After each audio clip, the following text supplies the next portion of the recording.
So I thought I'd start today with a bit of a question.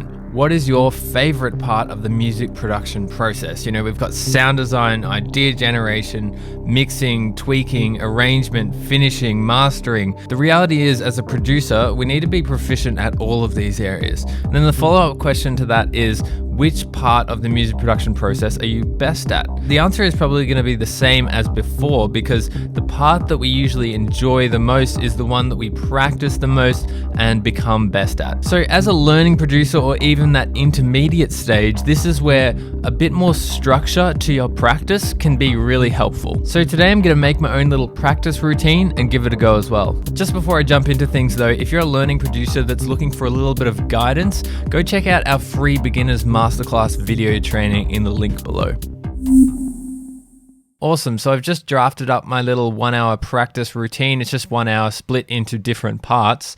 And so I thought I'd start off with 15 minutes of sound design, just with no intention, just make a whole bunch of sounds, build a bank of ideas and see what comes about. And then I can use those ideas for the actual build of the track as well. So then I thought maybe 20 minutes spending on loop generation, focusing on groove and cohesion and trying to build and organize the sounds into a nice idea. And then maybe I'll leave myself around about 5 minutes of time for sample selection as well, just to make sure the sample selection is really on point and that all of the samples actually fit the style of track as well. And then the last little bits are just 10 minutes of arrangement. 10 minutes is not a lot of time, so I'll just be arranging one small section, maybe a drop section or something like that, and thinking about tension release and some nice concepts in there as well. So that just leaves me 10 minutes to tweak everything. So I'm just gonna be doing some basic mixing and fader levels, EQ and processing, maybe even doing a quick master just to bring things up to level and put that little cherry on top as well. So I'm gonna see how this goes. Of course, this is more tailored towards me, and I'm just sort of bringing up the concept of doing this in your own practice. You don't have to do this if you don't want to. You can spend more time on particular areas that you think are a bit more problem, or that you might need a little bit more time on. Maybe you don't need to do a sound design section at the start, but I want to practice all of the skills required to make a song. And the last point being, it doesn't have to be a great song as well, as long as we're just doing each of the skills that are required and practicing our problem areas. There's a lot that can be learned out of doing a 10-minute arrangement. There's a lot that can be created out of doing a 15-minute sound design session. So it's really just trying to tick all the boxes that we need. And by doing this over time, you will get better at all of the different skills required to make good tracks. So I'm going to put my money where my mouth is now and give this a shot, and then sort of just chop together a few highlights for you so you don't have to watch the whole 1 hour. All right, so stage one, sound design, 15 minutes, but I want to get some bass sounds. I want to get some pad sounds. I think I want some effects sounds as well. So that would kind of mean that there's 5 minutes on each, which is pretty little amount of time. So I think I'm just going to be scrolling through presets and just tweaking things to try and find cool sounds. So 15 minutes on the clock. Let's go, starting from now. So the first thing I'm going to do, I think, is just duplicate these tracks over and then call this one like bass, pads, and other. And then I can just start recording. Maybe I'll start off with some pads. So I'm going to hit arm on this track here and then hit record, and let's get going.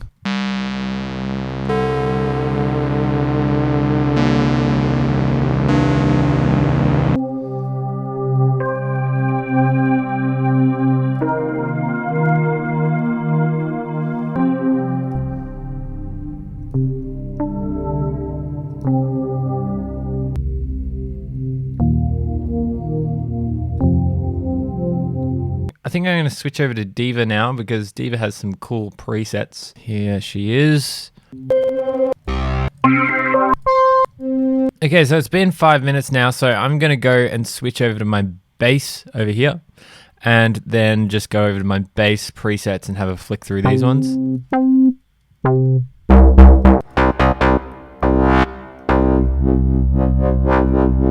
Oh, that's nice.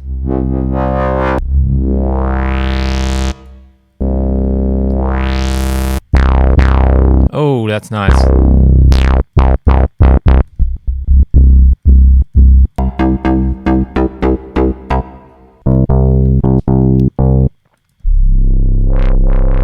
I'm also going to look at trying to do some effects. So I think Diva has some nice effects in here as well. So let's just have a little scan through these. All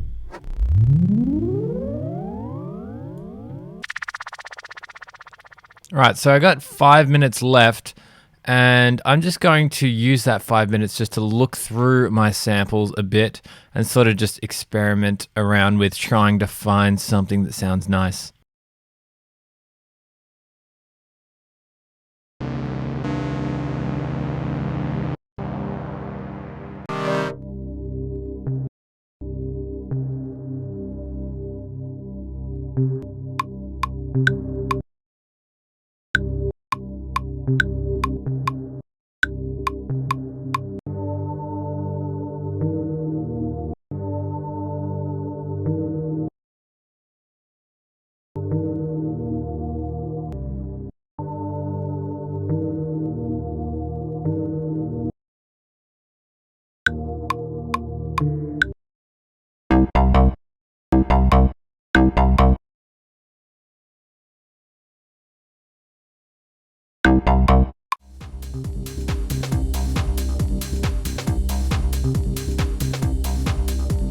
All right, so 15 minutes down and my project looks like this. I have a whole bunch of different ideas that I've got ready for, the bass and the effects and whatnot. So I'm just going to set the timer for 20 minutes now and jump into sort of the loop generation stage. I guess I could put 25 on if I wanted to include sample selection. So 25 minutes, let's go.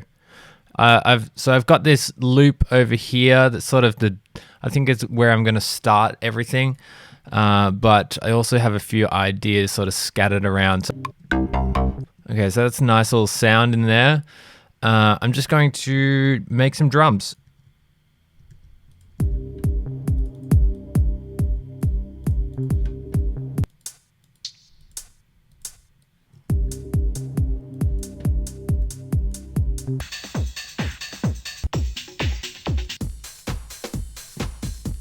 Nice. Let's do that.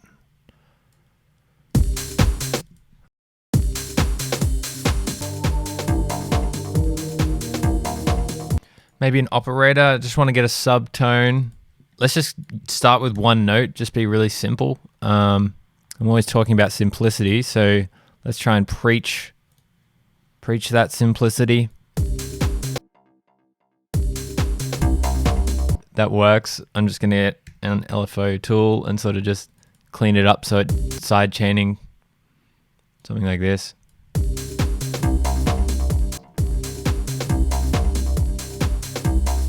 Let's look for some bass stuff. There's a whole bunch of sort of like bass stabs in here. Okay, nice. I like that.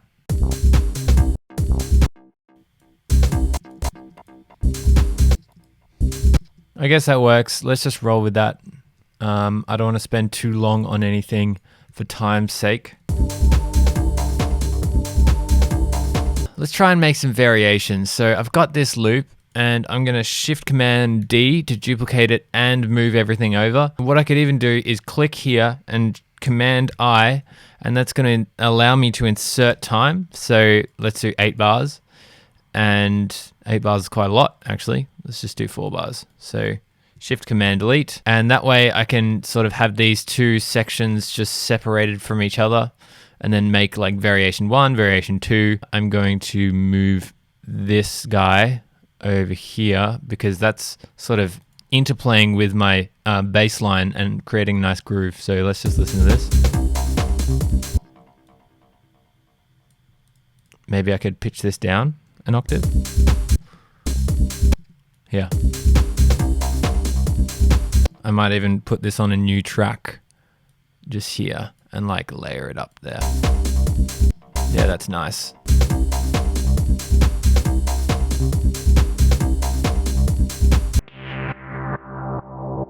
This is kind of nice. I might just chop this bit out. Maybe this could even come in the second sort of progressing part. So let's just do this here. And I'm just going to grab like my filtered modulation rack.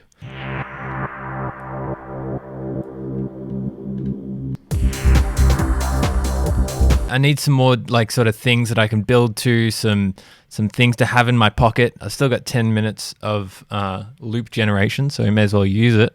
Let's see how this goes with this track over here. So there's this beautiful pad in here as well.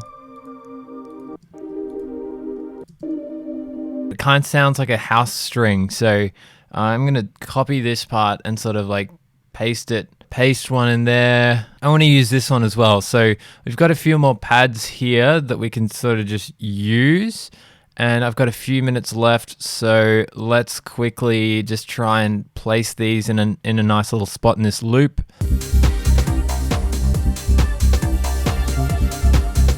Okay, so I'm going to use the last minute here to sort of clean up some things. I can just group these and just sort of collapse that group so I just forget about it.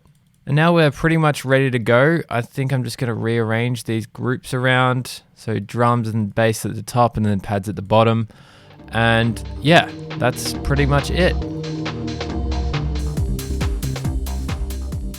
Okay, so I got 10 minutes to do a quick arrangement. I'm going to hit go. I'm just going to consolidate some things and loop it over. So it just makes it a bit easier to arrange.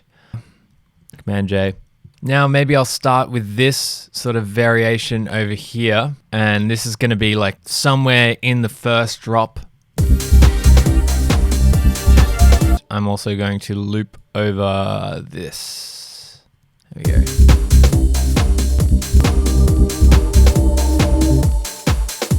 And then go into sort of a bit of a breakdown section. So I'm going to keep the bass going, I think.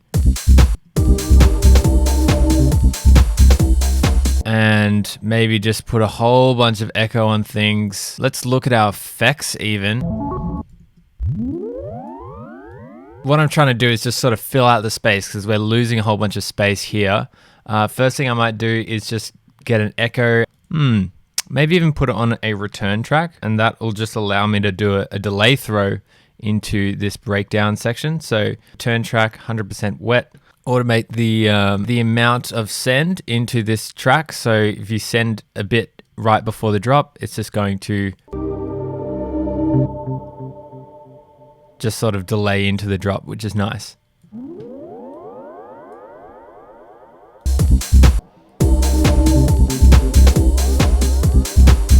I could even play this like right before the drop and just turn it down and get this feedbacking into oblivion.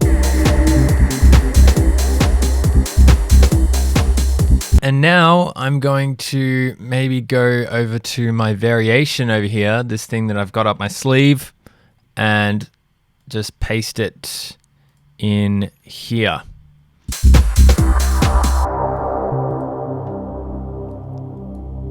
Do something like bring the drums in here.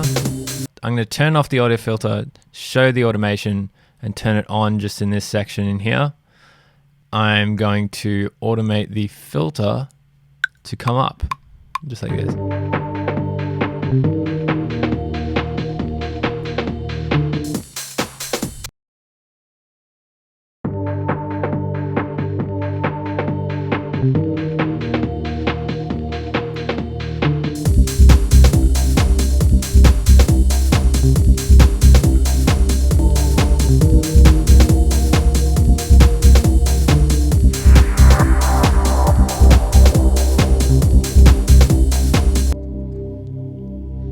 And that is our 10 minutes. Nothing too special.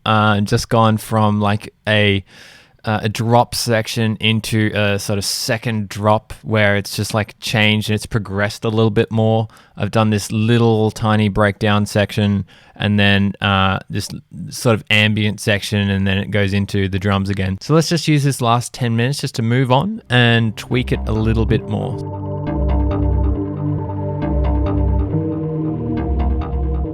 So 10 minutes is on the clock and we're starting now. First of all, I think what I'm going to do is just give it a little bit of a mix. The kick and the bass, I want to get them right. And the drums as well.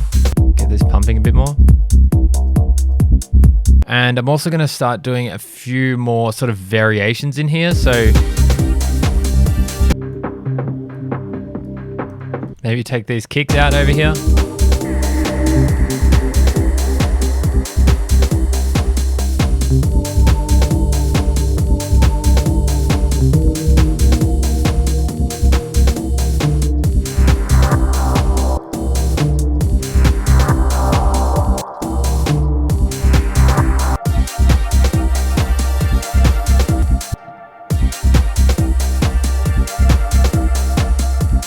So just with these last 3 minutes, I might just give it a little master. I've got my limiter here, which I'm going to be using Ozone Maximizer.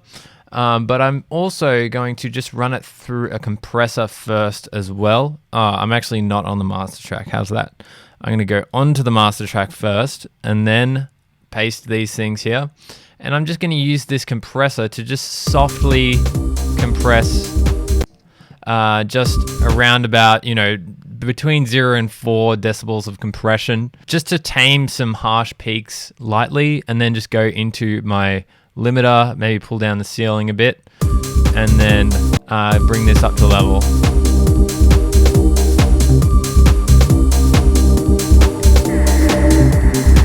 So I'm really not doing anything serious with the mastering. I just want to bring it up to level so I can listen to it properly.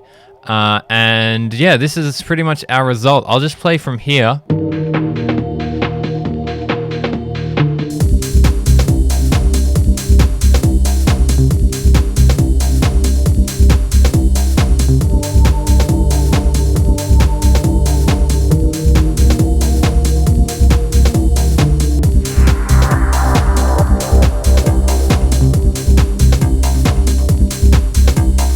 Okay, so that is time, and it's my 1 hour up, and I've made this idea here.